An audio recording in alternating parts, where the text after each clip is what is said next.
Yeah, it seems like ADD just insanely comfortable on that, so he will go ahead and pick it up. Now looking for the support, and it's going to be support Vel'Koz for Max. Or support Syndra. That's true.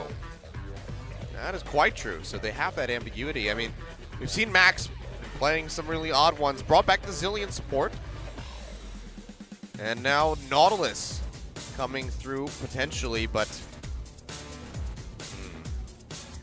I'm going to guess it's more likely to be support Syndra, which sounds like a incredulous thing to see, but we said much more support Syndra this week. Does outrange Zyra in some ways, but no guarantees.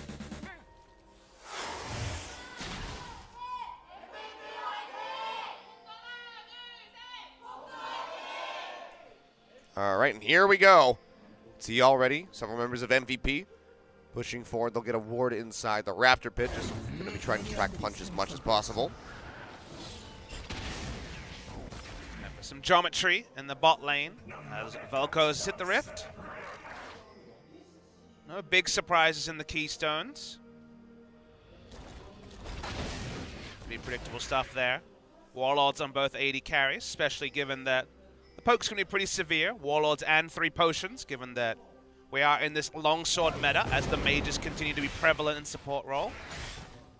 I mean, we had our first brand support. Didn't do so well for Afrika. Definitely did not. Don't think we'll see that tonight, somehow. Something tells me that Wolf and Bang would be able to handle that pretty decently. Watch bot lane for now because of the excitement and the novelty of seeing Vel'Koz. First Vel'Koz of the season, adding to the unique champion pool. I mean, I don't even know what number we're up to now, but it's got to be pretty decent. Seems like it's likely to be a one-of, you know, in a world where multiple supports are banned, as we saw in this game. But who's to say? Would have said the same thing about Malzahar once upon a time. He has definitely been the flavor of the patches, I suppose. So even though I was surprised to see Caitlyn drafted before Maokai, the end result was the 2 champions you would have predicted, given the bans in the second round of the draft. Only order was surprising, so the big curveball is Vel'Koz. Yep. ADD just too comfortable with that Sion. Let's stick with that. Think about what was available. It could have been the Karma, but deciding for something a little bit different. Another target that you really need to get to the back line and shut down because there's a lot of true damage, even if you don't get that much AP from support. Right, so punch is not spotted yet, but Beyond is pathing his way as well. Pathing towards the Raptors, so for now... Can they come up with a route so that Punch can push forward and try to get on top of Maha? 575 and long range on the Vel'Koz makes them unlikely to walk up. He's really playing the patience game here. Beyond has moved his way up into the top side of the jungle, and that's going to be Punch peeling away. So invested a lot of time sitting around in that brush, doesn't come up with much, and you can see Beyond doing a good job of farming up on the Elise, exactly where he wants to be at the current stage. Ends up surrendering the top Scuttle Crab as well. Does Punch, is now a level behind, but we'll catch up very rapidly. You'll have to see how ADD is going to be handling this matchup. It's that decimating smash to try to get some more damage in on the Roach. Sends him back towards the turret. It's already consumed every single charge. So you've been practicing your Scion skill names. Oh, you know, once ADD debuted it, it's like you gotta learn them. I know Soul Furnace, the W. Is E Roar of the Slayer? Yes. That's just a ridiculous name. For a ridiculous champion. We'll just call it his Roar. And then, of course, the Unstoppable Onslaught. Definitely not the Onslaught of Shadows. When Hecarim and Scion are in the same game, that is tricky. The Unstoppable Onslaught of Shadows. I mean, technically, it's true. I mean, my favorite is when you have Scion and Rengar and it's on the Thrill of the Hunt. That's a pretty good one. As a, and they obviously synergize very well together. Unstoppable Onslaught of the Hunt. Getting too tricky now. Too fancy. Calm it down, Achilles. Time has passed. All right, well, just going to be farming lane and bottom. For the most part, farming lane and top. No more Graves invades, sadly. Punch spent a lot of time looking for the gank, didn't find it, so it's just been hard clearing since then. So weird to see no priority paid on the Kha'Zix from Beyond, sticking to Elise in all 3 games. I'd argue it's probably something that's working in scrims. That would be one of the reasons. Not like MVP is high on confidence either coming into this series. Had tough losses, tough teams to face, but 2-0 loss into 2-0 loss is still a scenario that requires some confidence boosting. After the game 2 especially, I thought he would try anything different, just like I would have been surprised if Roach played 2 games of Rumble in a row after game 1. I don't think we would be in a game 3 if that were the case. Unless Kongdoo really got rolling early on. Yeah, it's good to see Punch parlaying his advantage he got invading in Series 1 into invades here in Series 3, despite it being the Kha'Zix level 5 invade.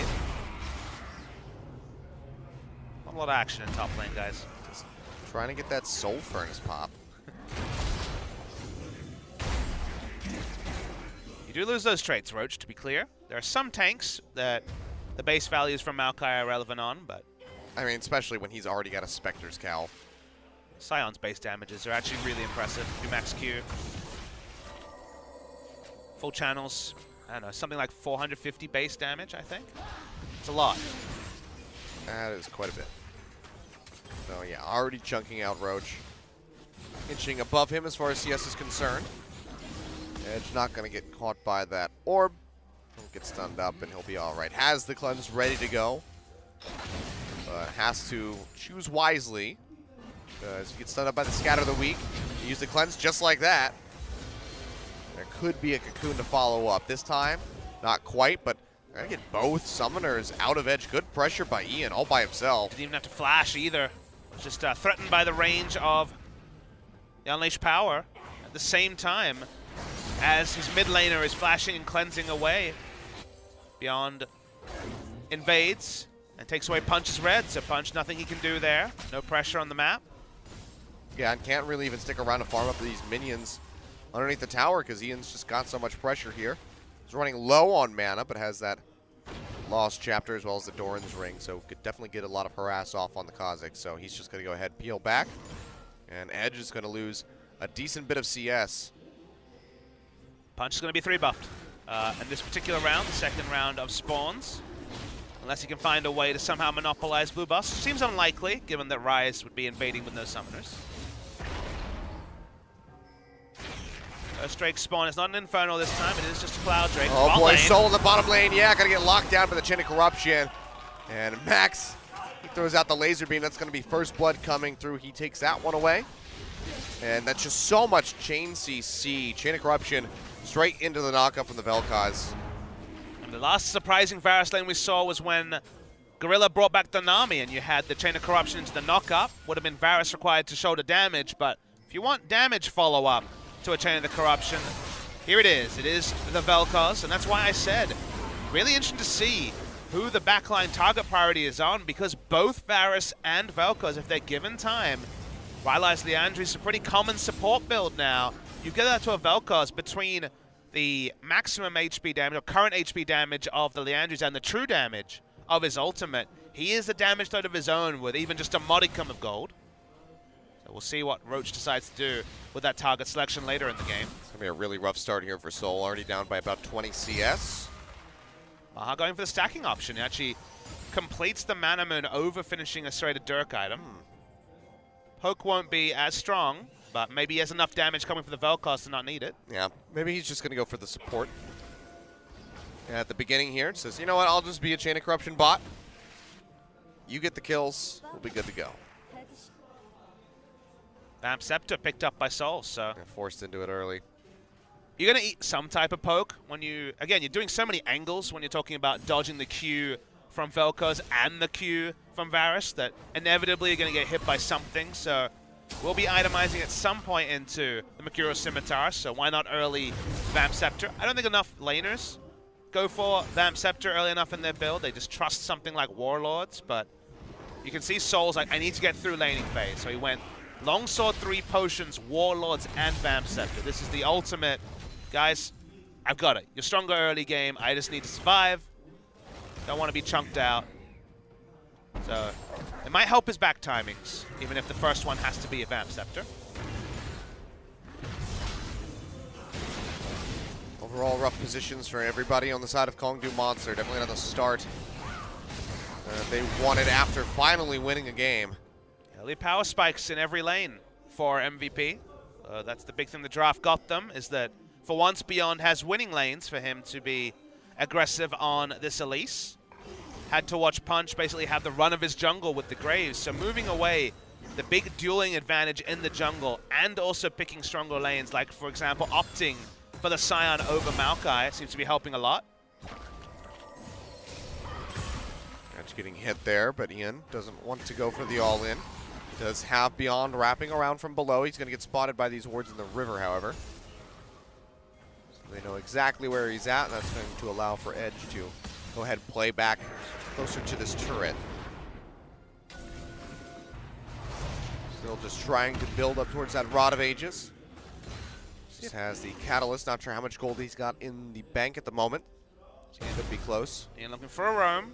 Let's see if Kongdoo understand that they are significantly further behind than the 1-0 scoreline might show. We know they're 1,800, 1,900 gold behind, but given the scaling nature of scaling advantage they have in basically every lane, and the slower item builds and power spikes, they just need to try and lose the minimum in the early game. Soul has the right idea with the Vamp Scepter, like we discussed, but shouldn't be seeing Edge or Roach venture too far forward.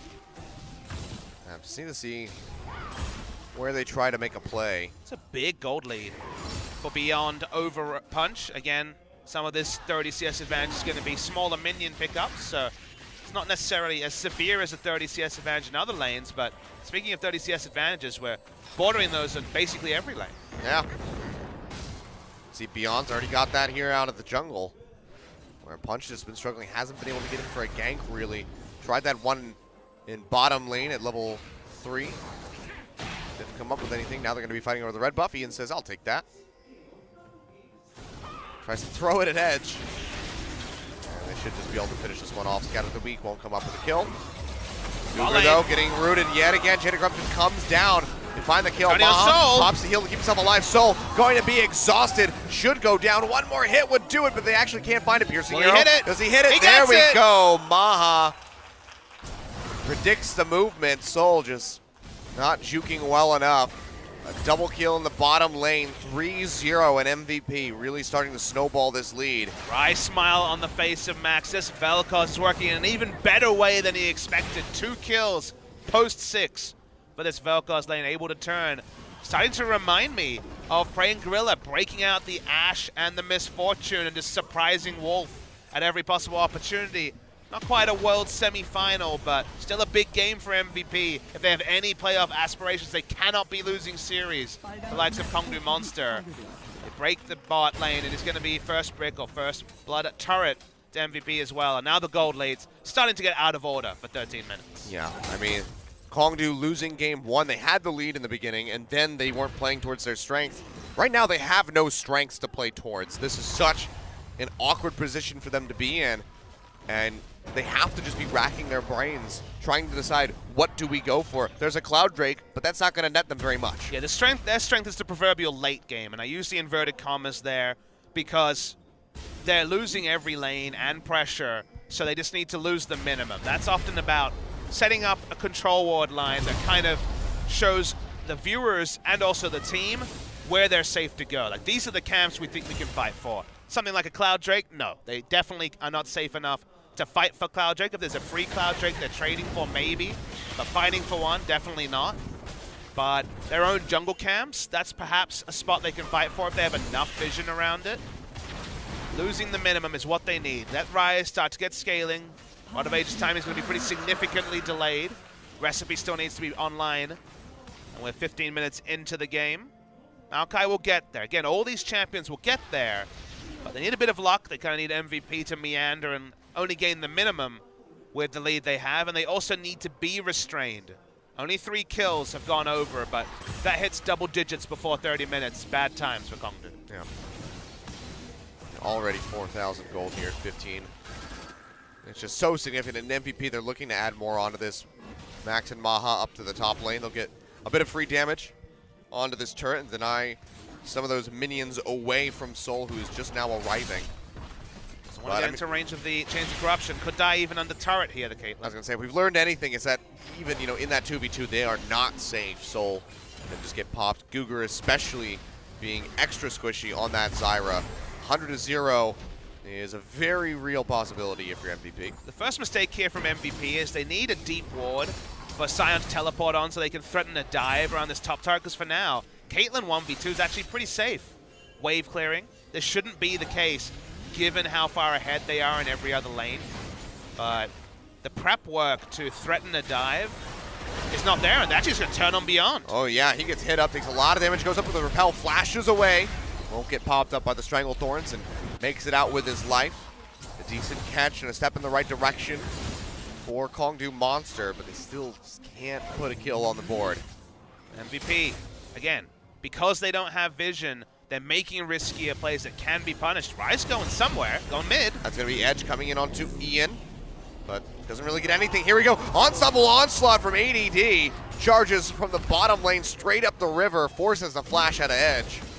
That's going to alleviate a lot of pressure here for Ian. Won't have the possibility of that flash Rune Prison, and if he can get an Edge, won't have the Ryze able to escape.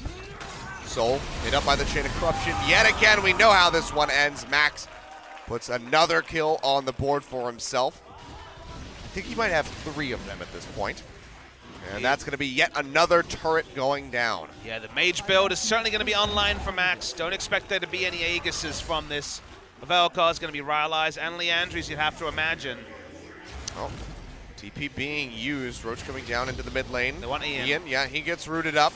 Has flash, but might not be worth it to use it. Yeah, he's just dead to rights. So Kongdoo Monster finally put a kill on the board. It goes over to Edge, so decent allocation.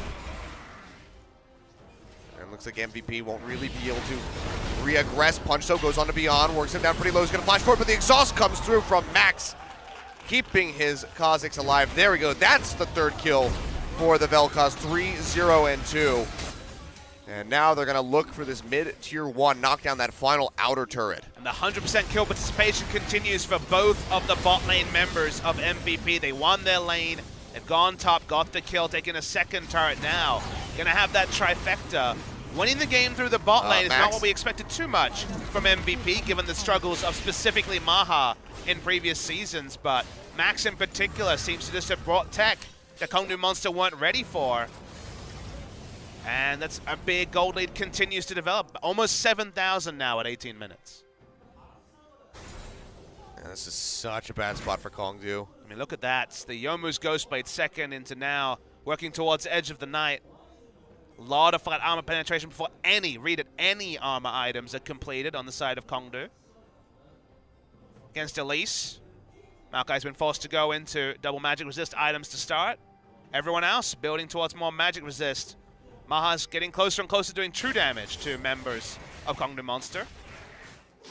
Let's see how many stacks he's got on that Manamune. Went with that really early on, so you have to expect that it's pretty well advanced at this point. Maybe 23 minutes or so, I imagine, for a transform.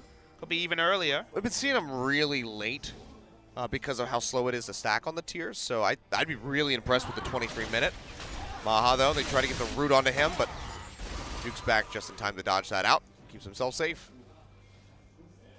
Lost Chapter actually going to be the call for Max. If you're behind, it's usually the Haunting guys to get the most out of your first purchase, but he's ahead, so it's more about sustained poke rather than necessarily one single all-in. And here you go. The sign of just how good of a position you may be in. Herald gets taken by MVP. They'll hand this off to Beyond. Maximum uptime as well will be up till 39:45 or so, which, given the lead MVP have, they're hoping the game is not still going at that point. And how swiftly some of these games have been closed out. I mean, game 1 did go for a little bit longer, but MVP are looking much more decisive here in game 3. could just be that blue side buff. It's some smart drafting from them. We rewarded Kongdoo Monster for their draft in Game 2. I think smart of MVP to go for specifically the Scion. And just in general, go for early power that hasn't been able to be answered by Kongdoo. Sure, they got the Caitlyn, they got the Maokai, but they were forced into Caitlyn with the bans. And Caitlyn has that slower ramp-up time. They don't have Punch dictating the pace of the game like he did in Game 1 and Game 2 after the Graves was banned. Nice to see some smart adaptation bans for them. In Game 1, it felt like Kongdoo misdrafted. Game 3, the onus should be on MVP and smart drafting to really have opened up this scenario. Now, they still have to stick the landing, but so many objectives are free for MVP across the map that the gold lead and now things like the Infernal Drake only start to add up and amplify the 7,000 gold.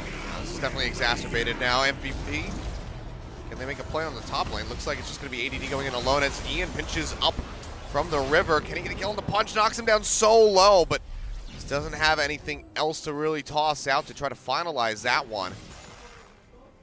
Looks like they'll hold on to the turret for a little bit longer. Meanwhile, Maha and Max rotate their way down towards that tier 2. They have the fast track as Roach and Soul will both be trying to arrive in time to stop this from going down. They'll be able to do so, but it still takes a pretty significant chunk of health and damage. For MVP, this game is theirs to dictate the pace. Lane assignments are really difficult for Kongdoo. They need to be there for wave clear first, but cheating through their jungle is very likely to lead to their death against all the range CC available for MVP. So putting down wards that aren't cleared is a very hard task to ask for someone like Zyra, who will die if she ever face checks an enemy member. So only Maokai really has the temporary wards, the saplings, and he's just forced to wave clear duty, play around the Maokai lane, and take objectives. That's the plan for MVP, and should be another one added to the list very soon. Yeah, Max just trying to poke out where he can over the wall. Trying to get those angles out. But this is just a game of patience here for MVP as they slowly move these waves in. And with this last one crashing, Kongdoo say, you know what, we can't keep this up. We have to peel back and just go ahead and concede yet another objective. Over 8,000 gold in the lead at 23 minutes is MVP.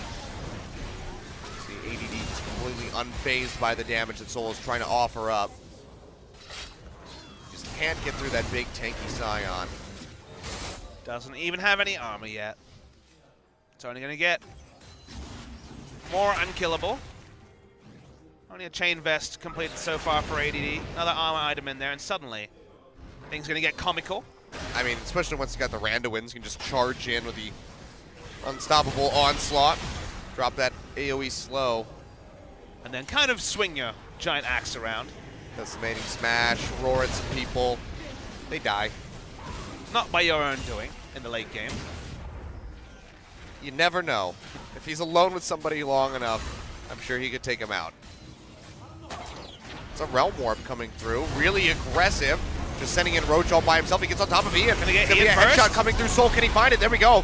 Pop from the Maelstrom. Takes him out, but a big beam coming out from Max. See the true damage just shredding through Roach. Sends him heading for the hills, but an aggressive move. Pays off for Kongdoo Monster. They get rid of the Syndra. But can they get anything off the backside of that pick? It looks like the answer is going to be no. They just can't push far enough forward to take out, I guess the most obvious objective would be this top tier 1 turret, but they just can't move up for it. And they get the only thing they can, which is relieving pressure, Achilles, which they couldn't really do any other way. They were just watching MVP take objectives around them. Smart pick, so it was just Realm Warp, and we were bamboozled as to who was actually going to take it. It's just the Maokai, obviously the one person you want to launch. It's the backline. Ian had no cleanse, had no flash. Good target selection from Kongdoo. Multiple members have to get the hell out of dodge from the disintegration ray from the Vel'Koz, but a single pick and a bit more time farming gets Kongdoo closer and closer to those items that previously looked like they were never going to come. So a nice proactive move, but nothing really else to come of it. MVP still going to maintain vision control here in the river, especially as they pick up this Scuttle Crab. They did lose a lot of their forward vision inside this upper jungle of Kongdoo monsters, so that is a very slight little advantage for them at the moment. AD's just literally a trap bot. That man wants some cupcakes. He wants them now. Doesn't need to quench his thirst or hunger, I guess. Does he really need to eat? He's already kind of dead. Why is he eating all these cupcakes then? I guess it could still taste good. It's quite possible. He's Mecha Scion also, so he's got some weird origin story going on there. We don't have lore for this particular skin. Some, like oil blend icing on top of those cupcakes. Could be. I'm not a big Transformers buff. We need Doa to discuss some of the finer points of transforming people and what they eat.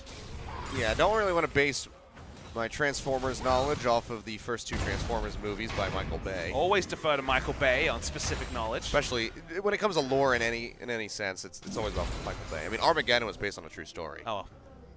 Not They really. actually, you know, Bruce Willis actually did go to destroy media. I feel like I missed that news story. But I'm happy it was celebrated in a Hollywood blockbuster. That's good. Yeah. I got the cliff notes. I watched They Armageddon. changed the ending where he dies. It's really weird. I don't know why they did that. I wonder if he appreciates that. MVP haven't gotten a bonus objective recently, so that's why we can talk about Hollywood movies, because for now, the longer we can talk about Hollywood movies, the happy Kongdoo Monster fans should be, because that means that MVP aren't pushing their advantage anymore. Well, they could be sad again. You're not fighting for a mountain, Drake. That's still a bridge too far for Kongdoo. Baron, though, that would be devastating. certainly. For now, it doesn't seem like MVP is going to be starting that anytime soon. Yeah. See, Roach has gotten considerably tankier as the game has gone on. Still has to be worried about that true damage from the disintegration beam, but And Soul, despite being 0-3-1, kept up in CS mostly. 2 items and a Vamp Scepter on Caitlyn, so getting less and less ignorable, especially for members other than ADD. Beyond has gone for a DPS-orientated Elise build, so everyone else very, very squishy to this. it's a Realm Caitlyn. Warp into the back yet again. Here comes Roach. Can't find an opening onto anybody other than ADD, and they're junking him out pretty swiftly. It's popped up with Strangled Thorns. It's going to be the beam coming out from Max. Burns out Soul. Forces him to hang back. Going to pop up onto Roach, but still don't have too much damage to break through the Maokai. MVP. Pings are coming out onto the Baron. This would be really aggressive. You can see ADD. He's going to go ahead, back off, get the Roach heals, shows. try to TP in. They have control wards thrown down. They're denying vision. They're going to go ahead, start this up. TP coming through from ADD. They're doing so fast. He's cutting off Soul. He's not going to be able to get over there. Charges forward, gets over towards Cougar Punch. He goes into the pit, but it's too late. The Baron's already been taken by Beyond, and he's going to be the first one to fall. As they pick up that Baron, ADD flashing forward, trying to get the roar in on the Soul to slow up. He's able to get the decimating smash, and that's going to be enough for them to finish off the Caitlyn. 2 kills picked up, plus the Baron. Edge having to run back to the fountain. MVP. I think they might just be able to knock down this tier 2 turret, if not an inhibitor off of the push here. They could just get a minion wave grouped up in mid. This didn't seem like Kongdoo Monster respected the speed at which MVP could finish that Baron, whether it was Roach not recalling and being ready for a teleport, or Punch jumping in way too late. DPS down the Baron, multiple members on the backside. Now defensive flashes have to come through for Kongdoo Monster. They haven't quite broken the base, but just like some of the previous Baron power plays we've seen today, big advantage. I think this was actually double Leandri's on the side of MVP, plus Varus having his own HP damage. And they DPS down faster than I could have expected with just a single Mountain, single Infernal. And from there, doesn't matter if some of the skill shots miss. Ian can close the distance with a flash, takes out Soul. Big turnaround for MVP, and that was just, mainly it looked like Roach, but I mentioned the team call being weird. It's Roach for the 3rd time. Yeah, jumps back into the back line here with the Realm Warp. That's going to be Maha going low. He goes down. Ian's going to fall as well. Both of the carries from MVP have gotten taken out. Beyond able to come up with a kill onto Soul's gonna Punch, free hit if trading they back keep a this 2 up. for 2 so far. Edge getting popped up in the air. They still have to worry about the damage output from Max. There's basically 3 carries on this MVP team. Looks like they will be able to exit safely. Roach and Punch paid for that with their lives, but they get rid of 2 Baron buffs. So you can see just shooting Roach into the back line with these Realm Warps seems to be the play that Kongdoo just has to keep returning to. So you might wonder why or how they keep pulling off the same trick. It's been 3 Realm Warps with just the Maokai and the back line. Why is it working? Consider the team. Varus, Syndra, and Vel'Koz are all setup champions with long range that are at their most vulnerable when the distance is closed. If Maokai's coming in from a flank, they have a lot of ranged skill shots to interrupt the home guards. If anyone else is coming in, they can DPS them down. But if Maokai gets a root onto any target, they can be turned around DPS'd, even with Soul 0, 4, and 3 not having the best scoreline. So for now, until we see some QSSs, which seem far away, and especially when flashes are down, the repeat gank from, once again, Realm Warp into Maokai is pretty damn devastating for MVP. Yeah, it's working out really well. You can see MVP having to itemize into that double Locket of the Iron Solari. They just try to keep their carries alive. But great target selection by Kongdoo Monster in that fight, getting rid of Maha and Ian. If they had gotten Max, they could have pushed forward quite a bit and likely taken their first turret, but for now that is still Look at the gold lead going to elude them. And I mean, between Vel'Koz and Zartz, almost 4,000 gold in the lead for Max. I mean, Max has got 4 kills. He's almost 100% kill contribution at this point, 8 out of 9. So he has been doing some work, and this is a pick that honestly teams moving forward are going to have to be worried about. Realm Warp and Ditas. Roach goes into the back line, finds Maha, but Max, he's gotten rid of Guger to start things off, and all of MVP are just turning straight in onto Roach, and they're able to finish him off. Beyond coming up with the killing blow. Now it's Soul, Edge, and Punch desperately trying to hold on. This is an inhibitor turret in the bottom lane, but Soul's been chunked out, has to go back to the fountain. That's going to be enough of an opening for MVP to knock this down. Yeah, no Stranglethorns meant there was no confusion in the fight. ADD could just walk up to Soul and tank the damage from Caitlyn. So Maokai gives up his health bar for free. Much better execution. Took 4 times for MVP to really have a clean answer to it, but the adjustments finally ring true. They break the base. Unsure if that is enough to close the game. We've seen bigger comebacks, but MVP finally get the objective they've been looking for. They've been trying to break the base for about 10 minutes. Successful at the 32-minute mark. Yep. Fool me 3 times, shame on you. Fool me 4 times, shame on me. MVP, but they figure it out in the end. That's what 4,000 gold looks like, Gilios. Goodbye. Instant deleted even through the flash, and then this time, no one's helping Roach. No one's in the backline doing damage. He's just solo being whittled down by 3 members of MVP. And Soul, you know, he hit ADD a few times, but that was all he was realistically able to do. No value out of the Hurricane Bolts, because it was just a tanky Scion in the front line. It's also got to be extra frustrating for Kongdoo, because they're playing against 2 of the oddest abilities, because you don't know if you're out of the range. The Disintegration Beam and the Decimating Smash. A lot of times it looks like you're out of it, and then you still die in the end. As you're saying, the hitbox right at the tip of the projectiles or wind-ups is a little bit larger than the visual indicator shows. MVP have so many different options here. They probably want to bring up the minion wave in top before they go for a hard force. Yeah, it looks like ADD's just going to catch the next one and let his wave that's further up the lane go ahead and push naturally.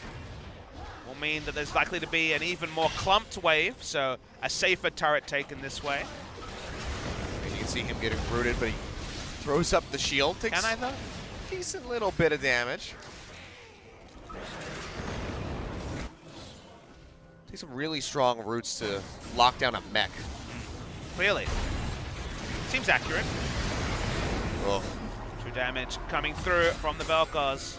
Not quite the Rylai's, but that is the Liandry's. Triple Liandry's from MVP. I don't think I've ever seen triple Liandry's before.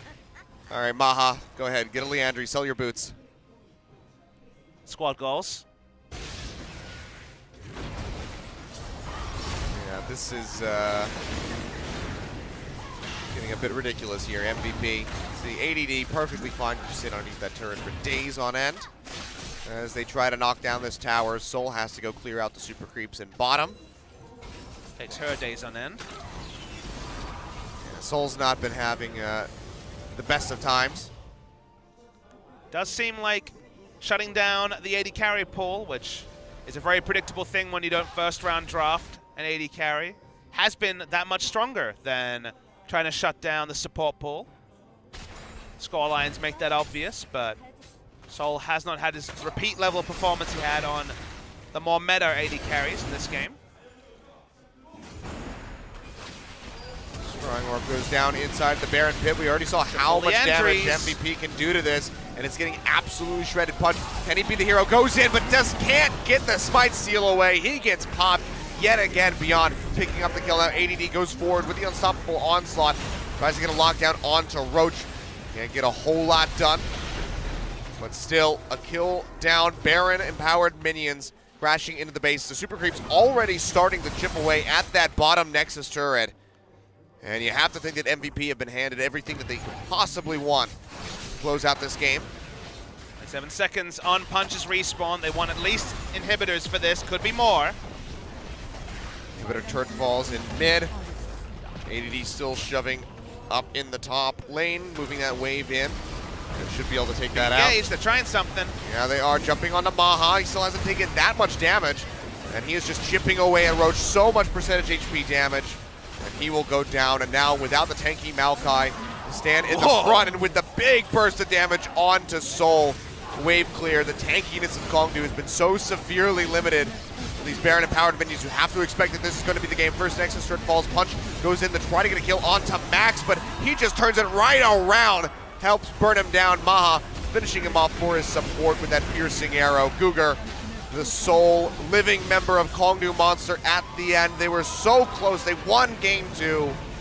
They just didn't show up in game 3. And MVP showing that glimmer of hope that they might be able to transform into that team we saw during the summer split last year.